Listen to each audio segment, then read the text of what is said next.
문희정의 외신 브리핑. 밤사이 들어온 국제뉴스 정리해드립니다. 문희정 국제정치평론가 전화 연결돼 있습니다. 평론가님 안녕하세요. 네, 안녕하세요. 청와대가 시진핑 중국 국가주석의 내년 상반기 방안이 확정적이다 이렇게 밝혔습니다. 이 소식부터 전해주시죠. 네, 어제 청와대는 정확한 방안 시기 또 방식과 관련해서 아직 조율이 남긴 했지만 내년 상반기 시진핑 중국 국가주석의 방안은 확정적이라고 말했습니다. 우리 문재인 대통령은 지난 23일 중국 베이징에서 가진 시 주석과의 정상회담에서 가급적 가까운 시일 내에 한국을 방문해달라고 요청을 했고, 시 주석은 초청에 감사하다 방안에 대해 적극 검토하겠다고 대답을 했는데요. 또 문 대통령은 당시 비공개 회담에서 양국 수교 30주년을 맞는 2022년을 한중 문화관광교류의 해로 지정하고 내년부터 인적 문화적 교류를 더욱 추진해 나가자고 시 주석에게 제안했는데요. 이에 대해 시 주석도 곧바로 관련 행사를 하겠다고 대답한 것으로 알려졌습니다. 더불어 내년 우리나라에서 열리는 제9차 한중일 정상회의에 리커창 중국 국무원 총리도 방한 예정입니다. 네, 시 주석의 방안이 확정된 걸로 양국 간의 관계 회복이 어느 정도 궤도에 올랐다고 봐도 될까요?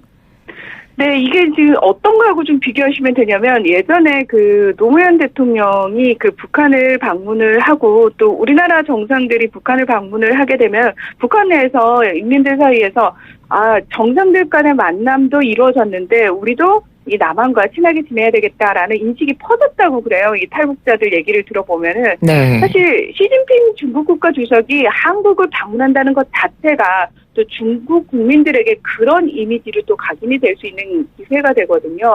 사실 우리의 주 관심사는 사드 배치에 대응해서 한류 금지와 한국 여행 상품 판매 중단 등으로 대응한 중국의 한학령이 완벽히 해제될지 여부였습니다. 네. 이 관광을 매개로 문화 교류를 늘리자는 문 대통령의 제안에 시 주석이 화답한 만큼 아마도 한학령이 좀 해제되지 않겠느냐라는 기대감을 높인 대목으로 읽힐 수 있는 부분이고요.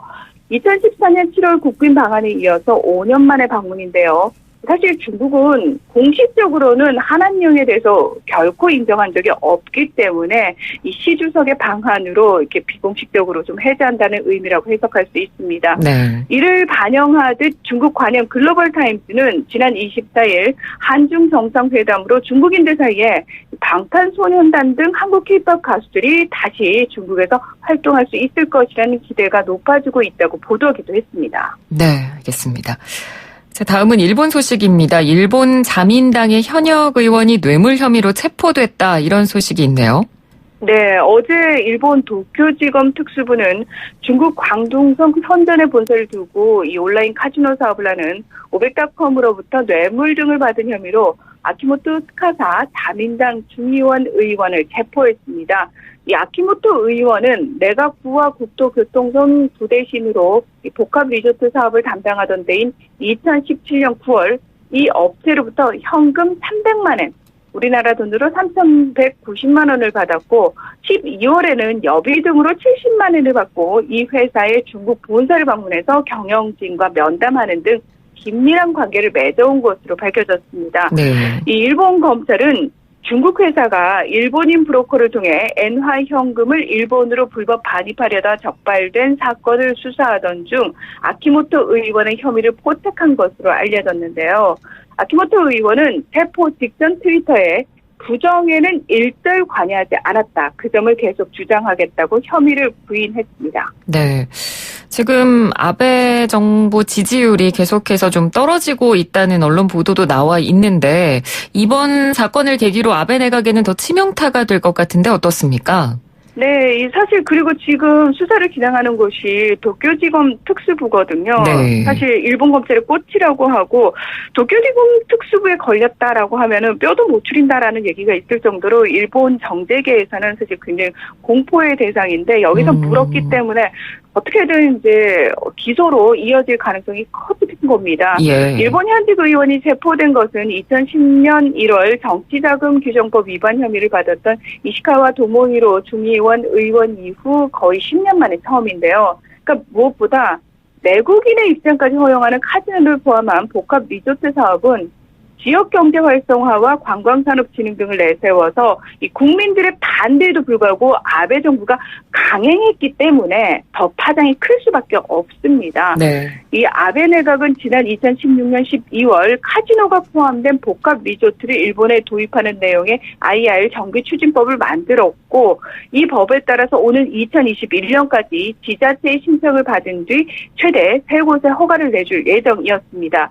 하지만 이 삼선의 아키모토 의원, 그동안 아베 정권의 이런 주요 시책에 관여해온 핵심 측근 인물이기 때문에 아베 총리로서는 더 곤혹스러운 상황인데다가 사업 자체에 차질이 빚어질 것이라는 전망도 나오고 있습니다. 네. 이를 의식한 듯 아키모토 의원은 곧바로 자민당에 탈당 신고서를 제출했고요. 자민당 역시 바로 수리함으로써 이 사태가 확산되는 것을 막으려는 모양새를 보이고 있습니다. 네. 하지만 저희가 일본 정치 이야기할 때마다 늘 말씀드리지만 별다른 대안이 없기 때문에 일본 국민들이 자민당과 아베를 계속해서 지지하고 있다. 이런 분석을 항상 말씀을 드렸기 때문에 그렇죠. 이번 일을 계기로 또 다른 선택을 과연 할 수 있을지 그 부분은 저희가 좀 더 지켜봐야 될 것 같고요. 네. 자, 이번에는 미국으로 가보겠습니다. 미국 국방부가 서아프리카 미군 병력 감축을 검토하고 있다는 보도가 나왔네요. 네, 현지 시각으로 25일에 미국의 주류 언론들이 보도한 내용인데요. 마크 에스퍼 국방장관이 세계 각지에 파병되어 있는 병력의 전면 재배치를 위한 첫 단계로 이 7,000명 정도의 미군이 배치되어 있는 아프리카 지역에서 대규모 감축 또는 완전 철수를 검토 중이라는 내용입니다. 실제로 에스퍼 장관은 아프리카 사령부에 올 1월까지 철군 및 병력 재배치 계획을 작성해 보고하라고 지시한 것으로 알려졌는데요. 뉴욕타임즈는 미군이 이 서아프리카를 떠나면 최근 1억 1천만 달러, 1280억 원을 들여서 니제르에 새로 지은 드론 기지를 포기하고 말리, 니제르, 부르키나파소 등지에서 극단주의 무장단체들과 싸우는 프랑스군을 더 이상 지원하지 않는 의미가 된다. 이렇게 설명을 하기도 했습니다. 네. 결국 2001년 9.11 테러 이후 이슬람 테러 세력과의 전쟁이 집중됐던 미군의 대외 전략을 전면 수정하겠다는 의도로 보입니다. 네. 트럼프 대통령은 공공연하게 미국에 도움이 되지 않은 전쟁은 안 하겠다 이런 이야기를 했었는데 그러면 그렇죠. 이번 사안도 결국 같은 맥락이라고 볼 수 있겠죠?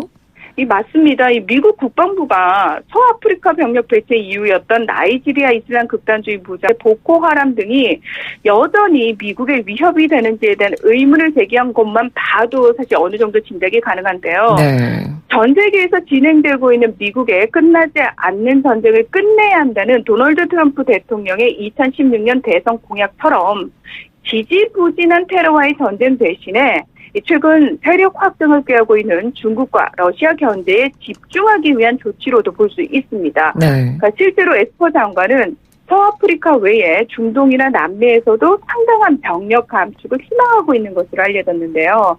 그러니까 이라크 내 미군 병력은 현재 5,200명에서 절반 수준으로 줄일 수 있고 또 아프가니스탄에서는 13,000명 가운데 4,000명을 감축하겠다는 의지를 이미 피력했습니다.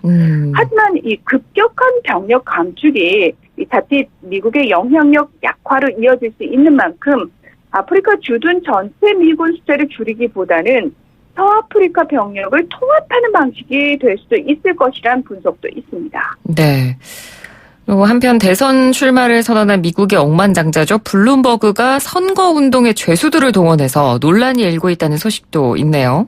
네, 지난 24일 미국 인터넷 매체인 디 인터셉트가 미국 민주당 대선 후보 경선에 나선 마이클 블룸버그 후보 쪽이 계약을 맺은 콜센터 업체 프로콤이 오클라호마 쪽 교도소에서 운영하는 제3의 업체에 블룸버그를 위한 전화 선거운동 아웃소싱을 줬다고 보도를 한 건데요. 네. 자세히 설명을 드리면은 이 프로콤이라는 회사가 오클라호마에서 운영하는 콜센터가 이 2개의 교도소와 계약을 맺고 있는데 적어도 이 가운데 하나인 닥터 에디 워리어 교정센터 소속 여성 재소자들이 이 블룸버그 캠프를 대신해서 캘리포니아 유권자들에게 전화 선거운동을 했다는 겁니다.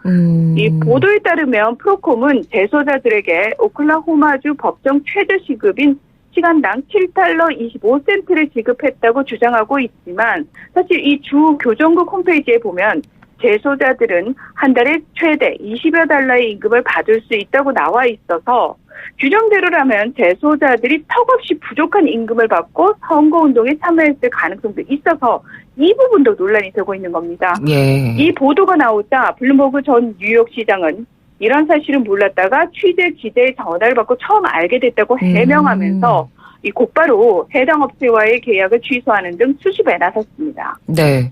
그러니까 이 사건을 보고 좀 의문점이 들었던 게 일단은 미국에서는 재소자들이 이런 일을 할 수 있나 이런 부분도 좀 놀랐고요. 그렇죠. 그리고 정황을 파악하고 나니까 뭐 블룸버그 후보 측의 직접적인 잘못은 또 아닌 것 같거든요. 그런데 논란이 맞습니다. 굉장히 크게 벌어졌네요. 네, 이 사실 재소자들은 교도관들이 지정해주는 것 이외에는 고용의 기회도 돈 벌 기회도 없는데요. 네. 교도소 노동을 이용하는 건 선택의 여지가 없는 사람들을 삭제하는 것이라는 비판도 있습니다. 사실 블룸버그 후보에 대한 시선이 썩 곱지만은 않다라는 게 이 사건을 통해서도 드러나고 있는데요.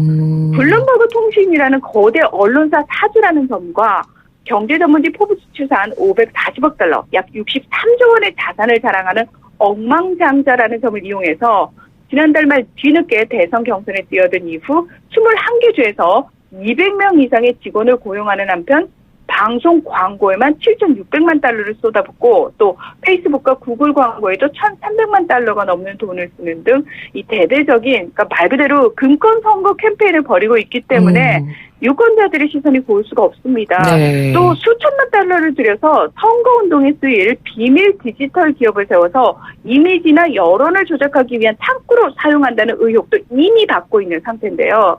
그럼에도 불구하고 참고로 민주당 내 경선 순위는 지지율 4%대로 6위, 비호감도는 25%로 가장 높은 후보가 바로 이 블룸버그 후보입니다. 네. 미국 소식까지 들어봤고요. 이제 끝으로 어제가 성탄절이었는데 지구촌 곳곳이 천재지변으로 몸살을 앓았습니다. 지진이 또 발생했네요.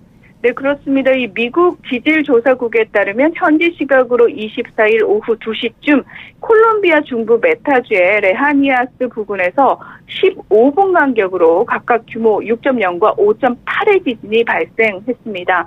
현지 언론은 진앙에서 150km가량 떨어진 수도 보고타를 비롯한 콜롬비아 중부와 서부 곳곳에서 진동이 감지돼서 이 놀란 시민들이 대피했다고 보도하기도 했습니다. 또 캐나다 브리티시 컬럼비아주 인근 해역에서는 밤 8시 30분쯤 규모 6.8의 강진이 또 남태평양의 섬나라 피지 인근에서도 현지 시각으로 25일 새벽 3시 45분쯤 규모 5.1의 지진이 발생을 했습니다. 네. 게다가 앞서 지난 23일에는 캐나다 서부 밴쿠버 섬과 빅토리아 섬 인근에서 규모 4.0에서 6.0에 이르는 5차례의 연쇄 지진이 발생했는데요.